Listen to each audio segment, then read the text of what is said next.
نارائن میں چیتا جال میں پھنس گیا۔ نارائن ضلع کے کتاپلی منڈل کے موضع نندیگامہ میں گزشتہ ہفتہ تیندوے کی ہلچل سے موضوع کے عوام کی سرگرمیاں پائی جا رہی تھیں، جس کی اطلاع محکمہ جنگلات کو دی گئی۔ محکمہ جنگلات کے ضلعی عہدیدار مسٹر سرینیواس کی قیادت میں چیتے کو پکڑنے کے لیے پنجرے لگائے گئے تھے۔ کئی دنوں کی جدوجہد کے بعد بالآخر تیندوا جال میں پھنس گیا۔ اس کو امرآباد کے ٹائیگر ریزارٹ فارسٹ ایریا میں چھوڑ دیا گیا ہے۔ پنجرے میں پھنسے تیندووں کو دیکھنے موضوع کی عوام بڑی تعداد میں جمع ہو گئے تھے۔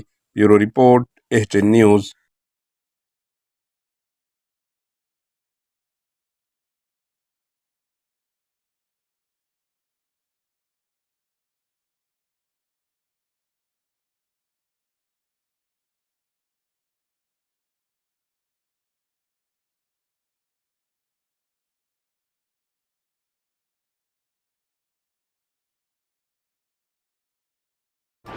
AHN نیوز کو لائک کریں، شیئر کریں اور سبسکرائب کرنا نہ بھولیں۔